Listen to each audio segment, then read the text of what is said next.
Welcome to Adventures in Consciousness, the interactive show that offers expansive conversation with pioneering new thought teachers and personal real-time guided journeys into the imaginal realm to access your soul's wisdom and discover how to live your greater story. Here is your host, human potentialist, soul mentor, and consciousness guide, Jennifer Evanko.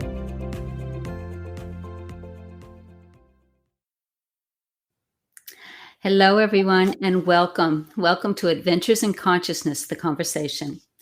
Today, my guest is teacher, guide, divination expert, love coach, and practical dreamer, Shama Viola. Since the early 70s, Shama has been immersed in the wonder and creativity and complexity of a spiritual journey.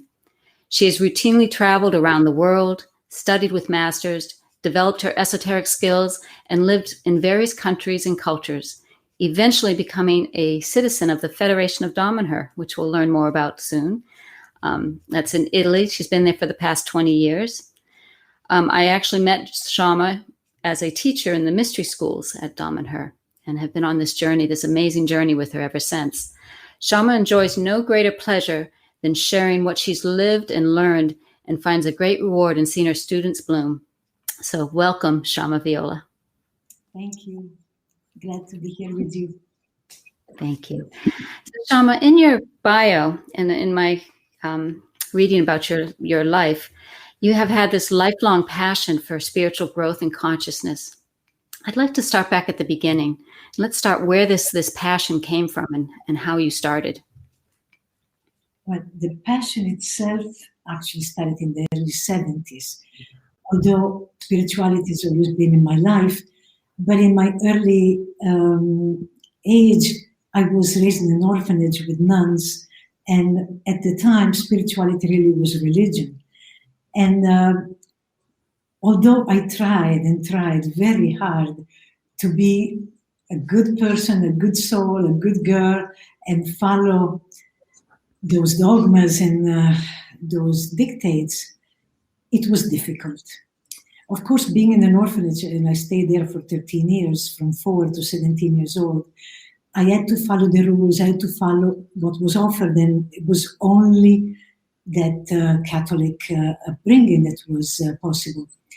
And I attempted to really enter it with as much passion and innocence and dedication as possible. But it was difficult. And by the time I was 14, I knew it wasn't for me. And it was difficult to stay there and participate in that which was my duty to do, all the various mass and rosaries, etc., when I couldn't feel a thing, having tried so hard and got no reward from it. So I stayed until I was able to leave.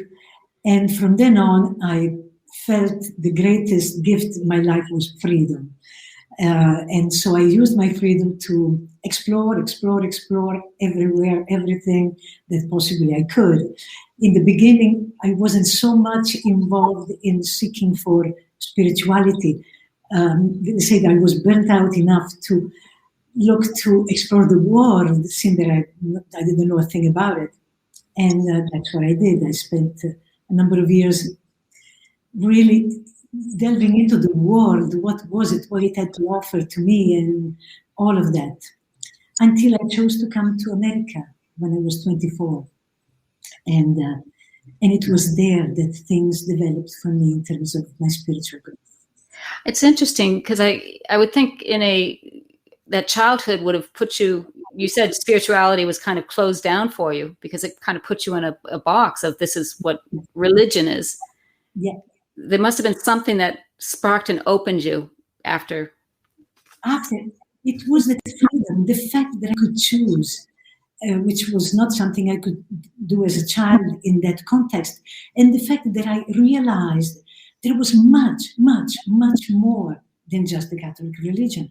And so the interest of exploring the variety of approaches to religion and spirituality appealed to me.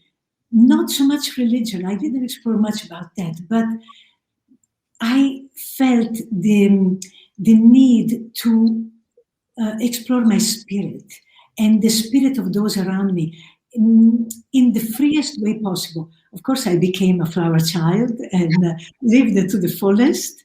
And that was really my spirituality, to dream with a lot of other people of love, of the end of war, of loving one another, and to be free to express oneself freely. There was such a powerful dream beyond that hippie culture.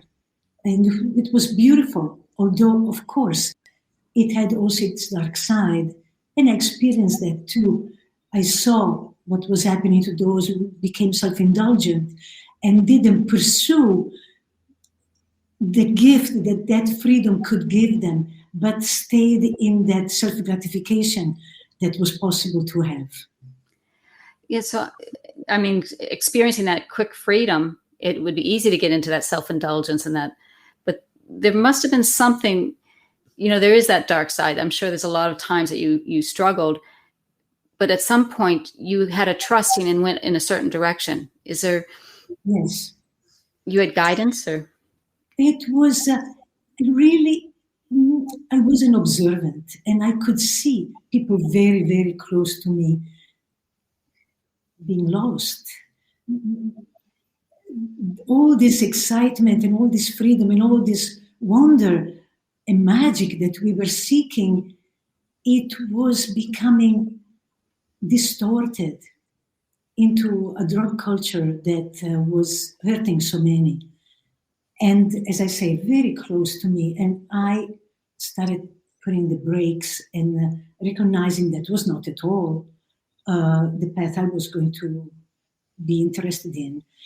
And life as a way to meet you when you are in integrity with yourself and you are not choosing to go with the flow, but you're choosing to go with that which speaks to you. And so it began easily. I don't know if people of this day and age know what EST was, seminar training. But that was my very first course in human potential that opened up a reality that there was possibilities for me to explore myself, and that there was people out there that wanted to explore themselves differently than we had done up until that time, with the few resources that there was, which was mainly drugs and a good, very good heart and good intention. I don't know if you know, that's where I met my husband, was an EST. I don't know if you knew that story. But one of the things that I'm struck with EST, which maybe that was a pivotal time in your life too, is it really did teach you to yourself, to make yourself as the center instead of outside. Yes. I loved it. I absolutely loved it. I felt it was fantastic. And I didn't pursue very much of it because it's interesting to see the shadow side of everything. EST had the other side as well. It was this type of control and go for it in a way that was just, wait a minute, no, please. No, don't try to push me into that. No, I had to actually put on the brakes and learn to put on the brakes. And it wasn't the only thing I had to learn to say, no, it's not for me. It was for me, the content was wonderful. The modality was not at all. It reminded me too much of structure, of things from the past that I didn't need. I still love my freedom most of all because it gives me great creativity and a great way to express myself. And so that desire to maintain that freedom has saved me from many things, which I also, after EST, I fell into, for 6 months, into this very interesting group of people that were very much with the Ascended Master. But the modality, again, was so structured, so limiting, so defined, so another box. And I had to learn to say no. And that was even harder than Est, which was hard enough, where people will just pursue me to continue on. And so I had to take the opportunity to learn to put the brakes on and say no to that which was not for me. It was not speaking to me, even though I could appreciate some of the content. And it's wonderful because there is some truth in everything, but there is also distortions in everything, and one has to discriminate. Well, it's, I think, a great perspective to see both, because then you start realizing the truth is inside of you to discern between what's right for you and what's not. Exactly. Yeah, beautiful. So some of your teachers, then you had this period of your life where you traveled and met with different teachers. Can you talk about that a little? Well, at the time, I was living in Berkeley, California, and I didn't travel at the time. I moved around a lot. I was with my ex-husband 18 years, and we moved 14 times. So I was traveling, but in the Bay Area most of the time.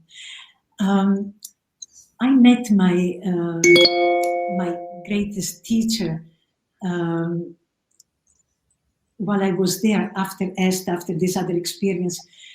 I began to volunteer for a group of homes for schizophrenic adolescents. And I volunteered for 6 months with them. And then they asked me to be the director of one of their houses. And I became the director of one of their houses. So I lived with some schizophrenic adolescents, my husband, my daughter, which was 5 at the time, and a couple of psychology students who were my help and staff and support.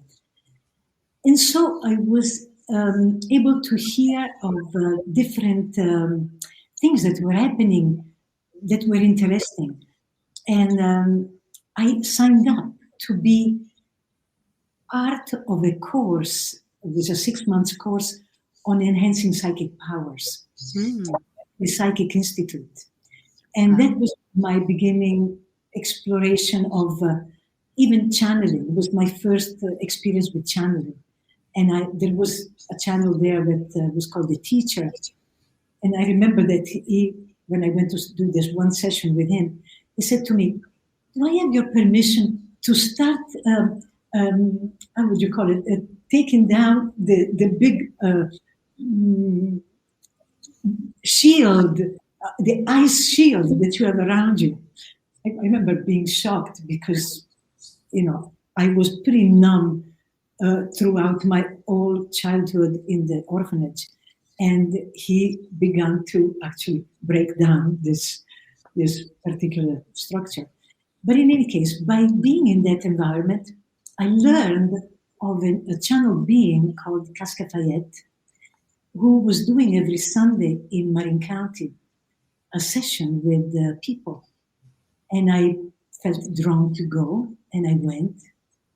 And I fell in love. I fell in love with this amazing light warrior that he was. He was such a sword. He was cutting through any BS possible. That he was seeing through everyone and everything, and he was just going to the core. It was just magnificent, but scared me to death. Every time my husband and I will go from Berkeley to Marin County, we had to go through the bridge, and we would be silent going there because we saw so many people fall apart, being thrown out, divorce. It was just like, oh my God, it was just scary to go, but it was the most amazing thing that I had ever experienced, ever. And I loved him, and I loved what he did. I loved what he taught. Basically, his teaching was, you guys are suffering in an attempt to say, I love you for other people. You are suffering for other people. in a distorted, unworkable attempt to say, I love you. And it drove this down into us very deeply to make us understand. We were saying yes when it was no. We were trying to be nice and polite when we were just, covering up something that was a reality inside of us we didn't want to say.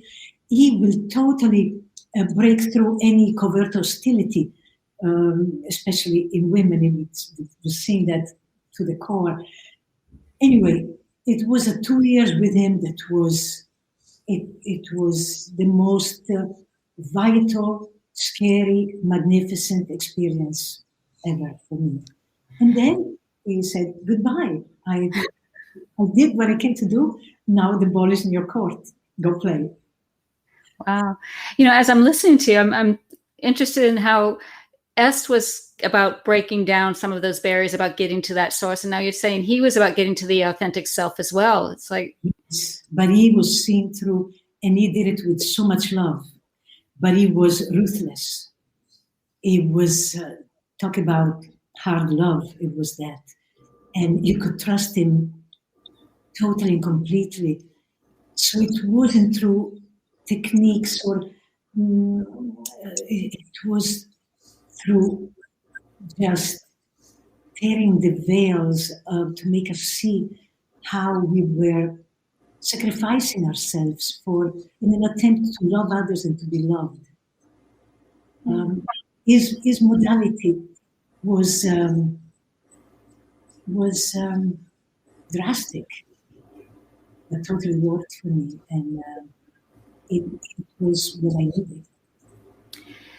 And the was involved in it. And that's, yes, I guess that would be the safety, the trust would be in that feeling, that sense of love. Yes.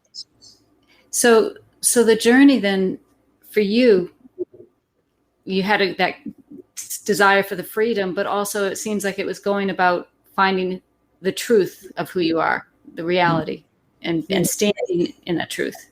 At that time, it became paramount. It was that time. He was the one who made me understand life was worth living if I was myself, if I loved myself, if I loved others in a proper way, that there were distorted ways to love, and that we had to learn to love in the right way. But he was the one who drove that message into me and made me realize I want to live a life that is worth living, and that is worth by loving others and loving myself, which I wasn't really doing. I wasn't loving myself. I was hiding. I was frightened. I was still having such a conditioning from my upbringing. I always felt myself like a little mouse. I wanted to be a wallflower, absolutely. I had learned in orphanage to be invisible for my safety and my survival. And so I was still that kind of person, living in fear that I could be hurt, that I could be thrown out, that I could be abandoned. Because abandonment was a major issue with having been abandoned. So I was still in that area. And Pascal Fayette knew that, felt that, and felt my true desire to grow, and never confronted me in a way that I couldn't handle. So that the respect was there for where I was. So he would teach for us, but me, through what was happening out there. I was more of an observer. I was more learning to observing what was happening, what he was doing, more than he was going into me, because he felt where I was and what I needed wasn't that. Beautiful. So at some point in your learning, I mean, you're still learning about yourself there. At some point you started learning what your passion was to teach and to be. Did you have a turning point? No, not there. In fact, let me tell you the next piece. Please. So, After Cascafayette leaves after 2 years, saying, "Okay, guys, I did what I came to do. Now the ball is in your court." I was so in shock without him that I didn't want to have any other teacher. I was like loyal. I didn't want to have another teacher. And although most of my Cascafayette friends went into Lazarus right away, I resisted, loyal to Cascafayette. Until I gave up. After a couple of years, I said, "Okay, I'm going," because I think we're alone.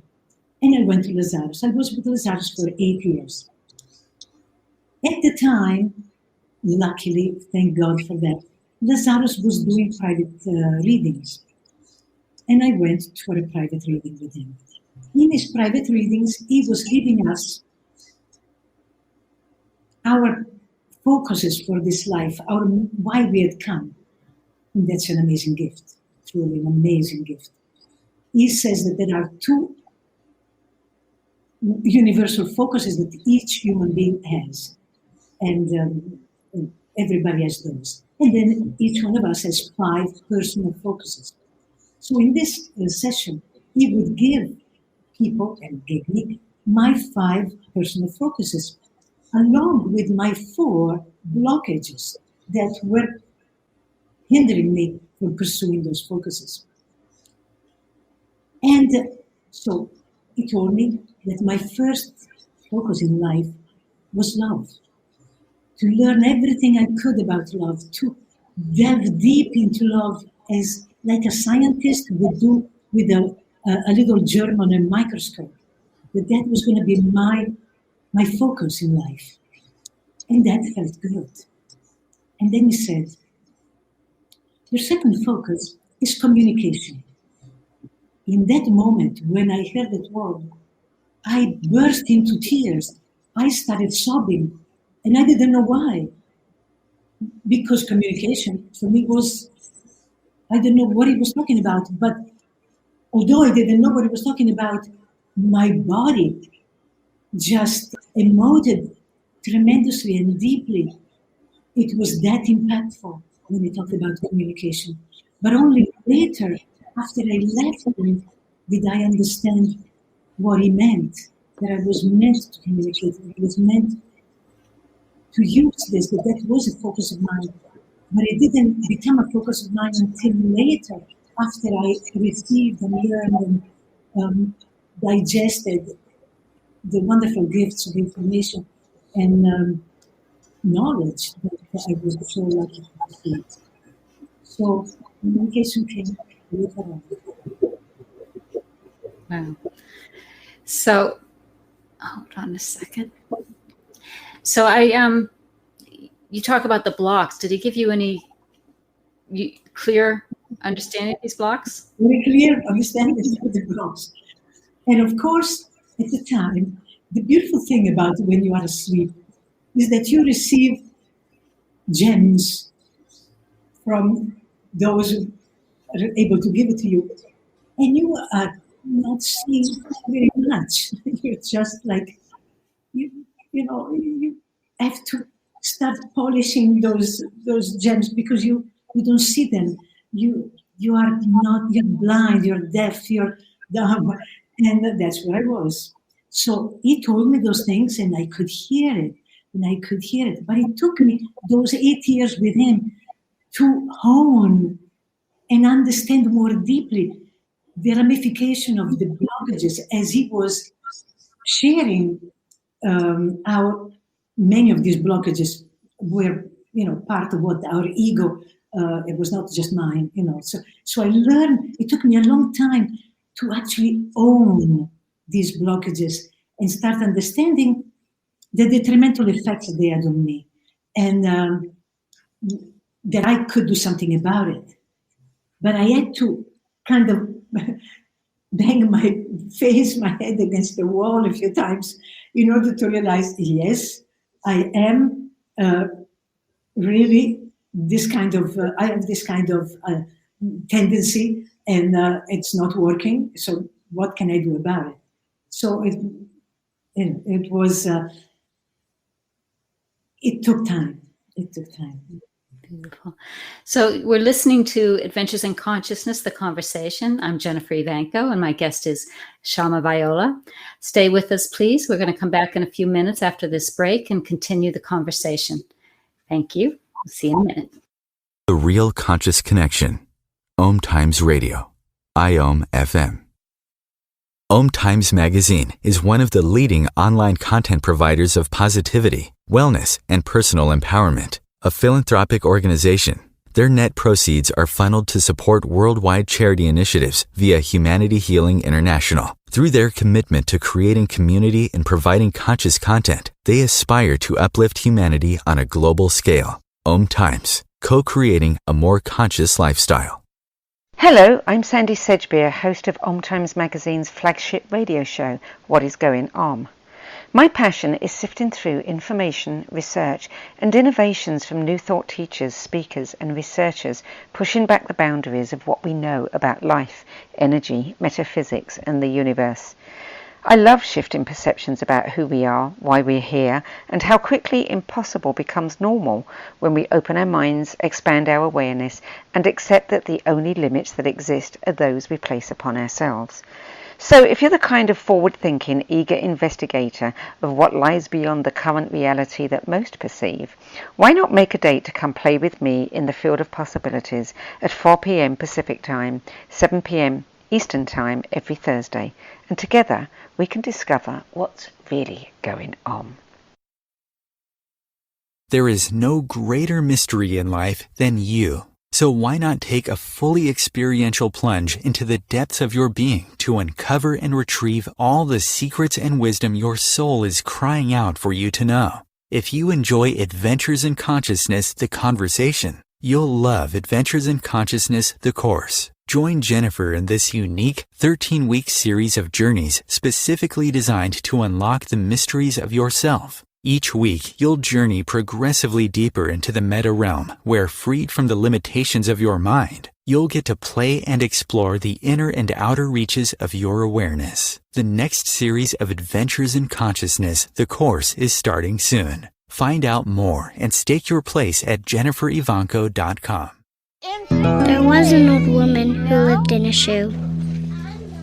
She had so many children she didn't know what to do.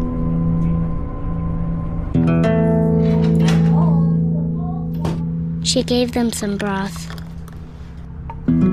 without any bread and kissed them all soundly. Lights out. Good night. And put them to bed. Hunger is a story we can end. End it at feedingamerica.org.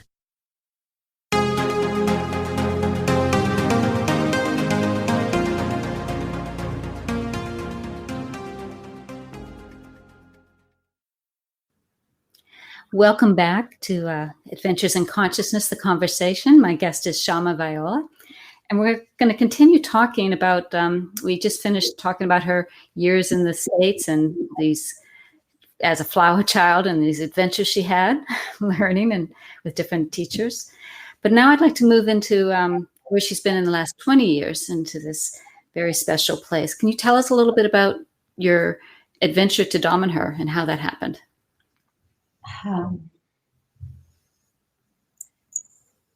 Let's say that it wasn't planned.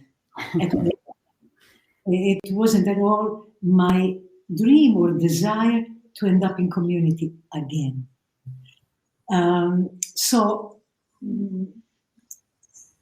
things happened. Well, I had a marvelous time, from 86 to 91, working with Shakti Gawain, traveling the world with her, with Helen Silverstone, doing voice dialogue. We did wonderful work together. And it was all in a certain way to marry spirituality with psychology, learning the work on the personalities. It was so deep and so profound what I was doing with them and with Shakti, that at some point, about 1991, I had the deep desire to come to Italy and give this work to the Italian people. I felt that Italy was a bit behind in consciousness and could use this amazing tool of voice dialogue. And that's again where you started from, was Italy. You started there. Right. And so I felt that I could go and teach their voice dialogue. Because having been with Shakti, Nal, and Sidra all these many years, I was now used to doing retreats, doing sessions, so I had become much more skilled in interactions with other people. And this deep desire to bring voice dialogue to Italy made me say goodbye to my dear, dear friend Shakti. I left the USA to come to Italy. I had not been here for 33 years. And I hardly even speak Italian anymore. And so it was like strange. It was strange to come back. But synchronicity carried me every step of the way so that I could do an amazing work. For 5 years, I brought this work to many, many cities in Italy, to many, many people. It was easy, it was wonderful, it was powerful, it was well received, it was very fulfilling. In one of those courses, somebody brought me, in 1992, somebody brought me a newspaper. And the middle part of the newspaper, it had this big spread which said, found a community in Piedmont who had carved a temple inside the mountain and who did it in secret for 16 years. And the whole article was filled about telling the story of this community with pictures of this temple. And this came to me during a break of this course. I read it and said, my goodness, I'd love to go see it. Well, it was 1992, and I was not able to see Damanhur until 2001. Oh my! So 9 years later. So in those years, of course, I taught in Italy, went back to Hawaii, lived in Hawaii, had my own website of consciousgrowth.com. Just did my things to engage with people in helping them to grow. And then some friends from Hawaii asked me if I could take them on a 2 weeks trip to Italy and tour them around. So I created this marvelous, gorgeous, wonderful tour for them, took them all over Italy, and we had a wonderful, wonderful time. And when they left to go to the airport, and I had decided to stay because my daughter was around, etc., I decided I'm going to go and see this community that I heard so much long ago. I'm going to go and see it. So I called up and booked 2 nights and took a train from Rome and went up to Ivrea, where somebody picked me up and took me to Damanhur. And as soon as I entered, I knew it was my home. Oh. And I didn't know why, because it wasn't that I particularly liked the environment. I didn't particularly care about what I was seeing. It wasn't the energy. It wasn't anything that was really attracting to me, but I knew this was home. So it was confusing because I lived in Hawaii and I enjoyed living there. And all of a sudden I was being called to be here back to Italy, which wasn't my greatest dream. In fact, in 33 years, I never thought once of coming, not once. So all of a sudden, I'm feeling called. So I say to myself, oh, well, okay, it's someday, maybe I will. And I go back to Hawaii. A month or so later, some friends from California call me and say, we are going to Damanhur in October. This was in June when I was my 2 days in Damanhur. We are going to Damanhur in October for a month. Would you like to come? We would like to pay for you the stay and the trip. Okay, well, I said, wasn't my plan to go. I already had gone there in June for 2 days already. But gosh, this is an offer I can't refuse. So I went to Damanhur for a month of October with a small group of people, and I knew when I came that I'd been called so that I could come and decide to stay. During that month, which I don't know what we did in a month, because usually people come for a week, 2 weeks at the very most, a month, I don't know what we did. But it was clear to me I'd been called. And so I went back to Hawaii, packed my bags, and came back to live in Damanhur by December 19th. So the month of November, I just packed my bags. And So Damanhur is, as you mentioned, it's a community in Piedmont, northern Italy, an spiritual community. But I've heard, and it's often said, that it's a laboratory for the future of humankind, about researching consciousness. How's that been affecting you? Yes. Damanhur is a very interesting place. To discover Damanhur, you have to be as patient as you were peeling an onion, because there is always more to peel and more to come to the center.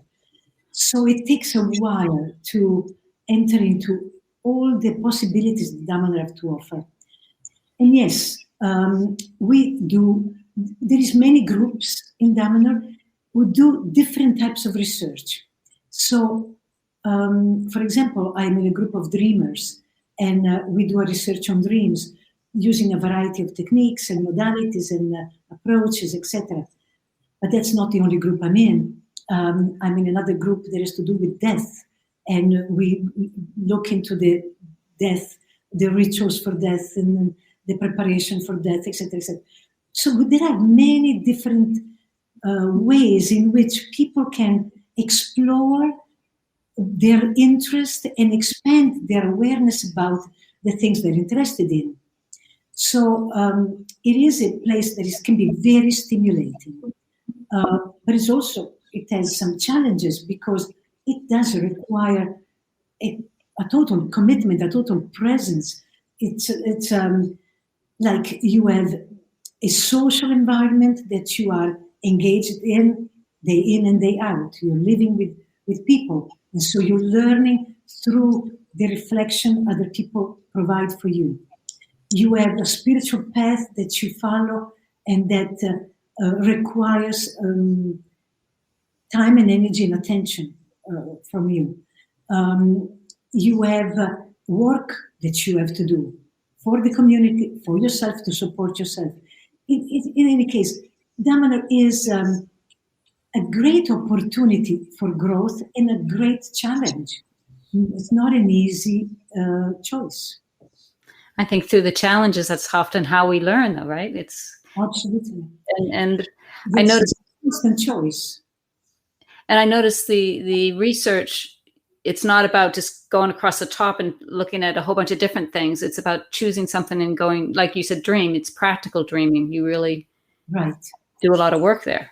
Yes, we have courses on dreams that we explore and experience. We experiment quite a bit. We experiment with sound. We experiment with certain modalities. Too long to say, but so we come up with experiments to see what works, what doesn't. We have different patterns that we trace. We have different, it's very interesting, very interesting. So it's not just the abstract or the esoteric, it's a science that you're really researching and studying in dreams. Or I've heard spirals or different topics that you can... Yes, absolutely. Yeah. Yes. Beautiful. So in this journey then, from starting the orphanage and through your travels and studies in the States and that freedom you had, and then coming back to Damanhur, you've come up now with a passion of what you want to teach now and who you are. This whole self-awareness to self-realization and love. Let's talk about that. Let's talk about that. So for many, many years, I've been teaching Damanhur courses because speaking two languages, I am able to do courses in English. And so it's wonderful for Damanhur to reach out into the world and propose and do the courses, offer the courses that they have to offer. But lately, after COVID, I had to reinvent myself, having stopped traveling at all. And all of a sudden, this great creativity started emerging, that all of the knowledge that I was given, that wasn't necessarily the Damanhurian knowledge that I'd been for 20 years passing on to others, but all the knowledge that came from before, from Lazarus most of all, but also from others, it came very strong to me that I had to pass on that one too. Although Lazarus is still alive and still doing his wonderful sessions and workshops, I had to give what touched me. Because of all the 8 years I was with him, there were two topics that were the most profound for me. One was the understanding of the 7 steps from self-awareness to self-realization. And that to me is profound material. The love material was also to me like, thank you God for that, because it opened up amazing awareness and amazing opportunity for me to really be able to help others in this path by having people understand how distorted our understanding of love often is. And another thing that I loved sharing was the co-creation of our reality. And so doing these courses, co-creations, conscious co-creation, self-realization, self-awareness to self-realization, and then to take the love that is one part of the course of the 7 steps and going very deep and create the course that I'm going to offer in mid-October, which is a 3-segment love course where we go deep into what love really is and the importance of receiving love if you want to have a reality that is smooth and easy and wonderful. And then an element that is not very well known and it's hardly understandable. It's a little bit strange for people to hear, which Lazarus calls being loved. And it talks about how you can be transformed and changed by the love that you give and the love that you receive. And so this deep delving into the understanding of love, it's giving me great satisfaction. I can't wait to offer this material, and because it really speaks to me. It's a passion, it's a mission for me, this thing about love. And there's nothing more profound and fulfilling that for me to share the love information and material with people, so that to free them to love, so that they can love. Let's dig into that just a little bit, because we hear love and that's such a abstract word, and you're, I mean, everything I'm hearing from you is about being practical, the research and going deeper, and it seems there's something to understand about love.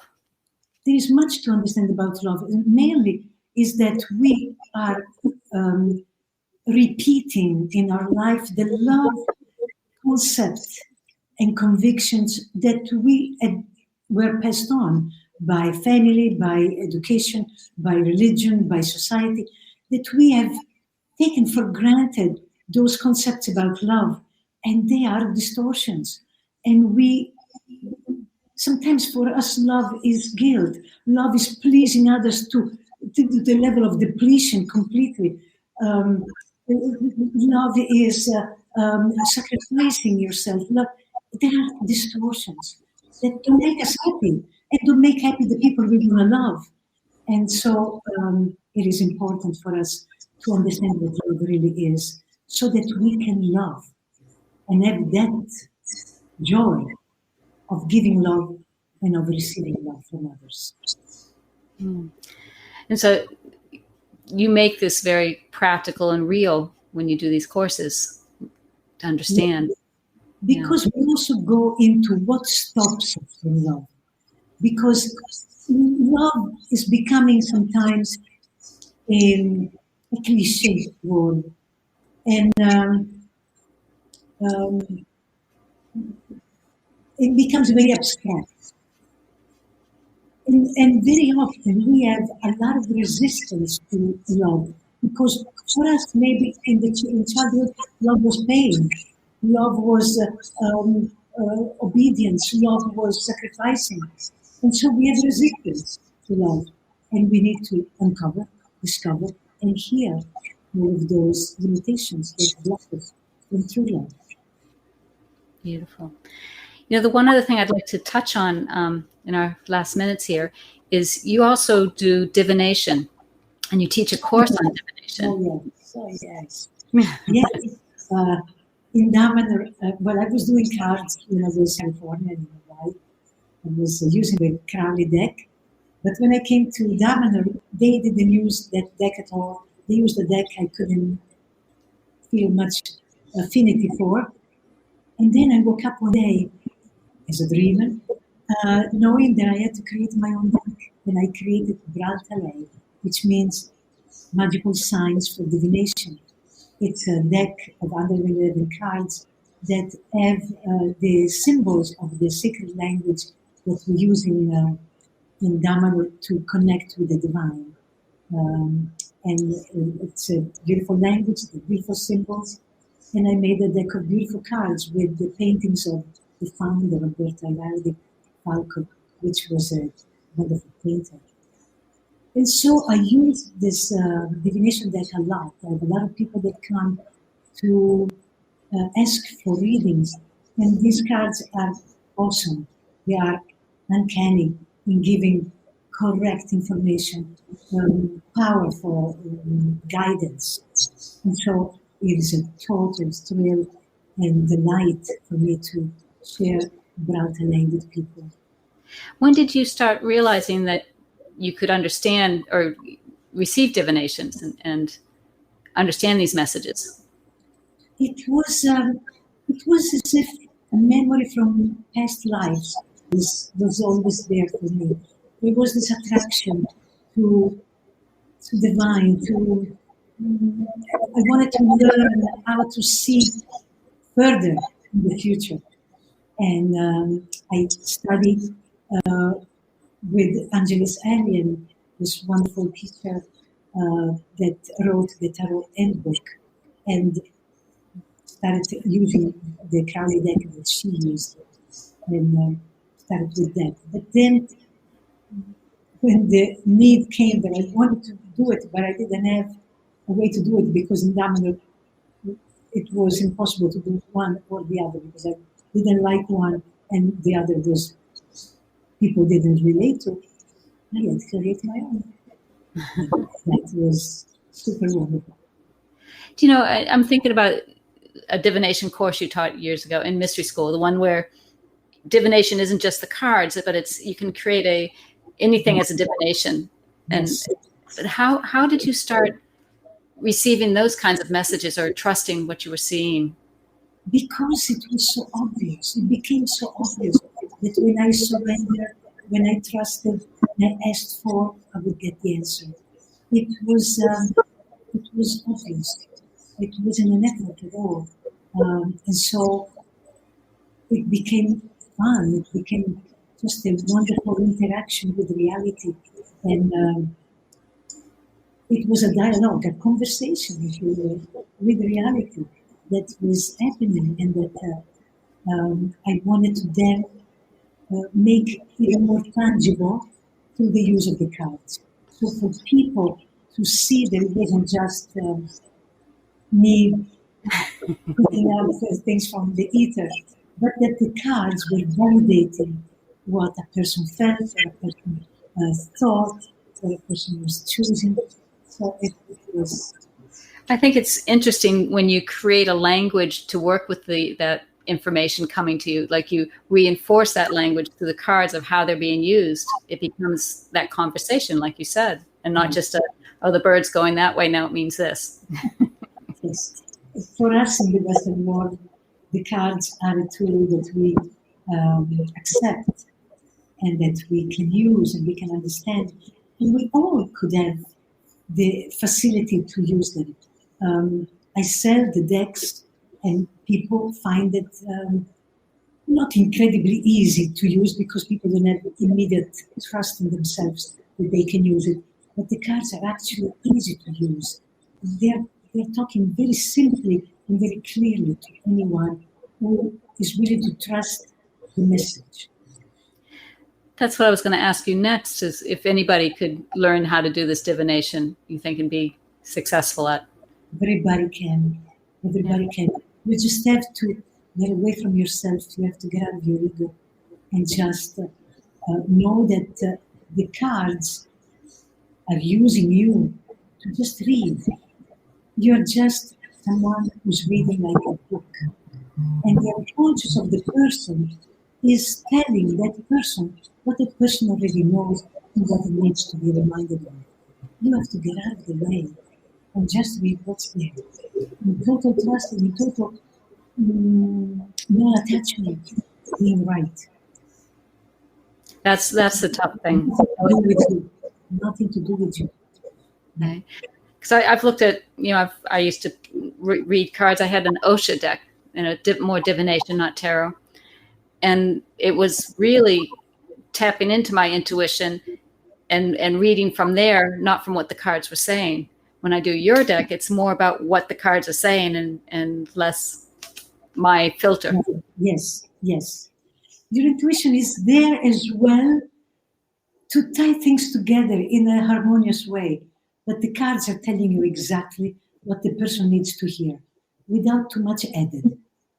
So that the least we say and add on, the more the cards can just provide the answer to the person. And you get out of the way. I would, if anybody's intrigued in what we're talking about with this divination, I would encourage you to reach out to Shama. She has a website, shamaviola.com, and she offers one-on-one sessions with her divination, and it's a great way to answer questions. I've been using her quite a bit lately. But it's also, I find, very interesting to her cards are very different, and taking the class has been wonderful for me to learn how to use them. So. I love those cards. Yeah. And I don't feel that they're mine. I feel that they were meant to come and they just use me to come through. And but they need to reach people. And so it's so wonderful to feel as an instrument of the universe, doing what I'm meant to do without being so concerned that it would be me that is recognized or that is acknowledged, or like that is really the work of spirituality, to get out of your way a lot and to release and let go that more egoic tendency to be seen, recognized, and loved, which comes from our human nature and is fine, is there, but it tends to bring us disappointment a lot. And when we instead rely upon the love within, the love without, then the fear leaves, and safety and security is there, and we can trust. Thank you, Shama. It's been wonderful to spend this time with you. I want to thank everybody for joining us. If you would like to learn more, again, her website is www.shamaviola.com. And of course, if you'd like to have some adventures, we didn't do an experience this time in meditation, but you can go to my website at jenniferevanko.com, and there's a free series of adventures through time called Countdown to a New Beginning. So I hope you come back and join us next time in 2 weeks. And thank you for joining us. Namaste. Thank you.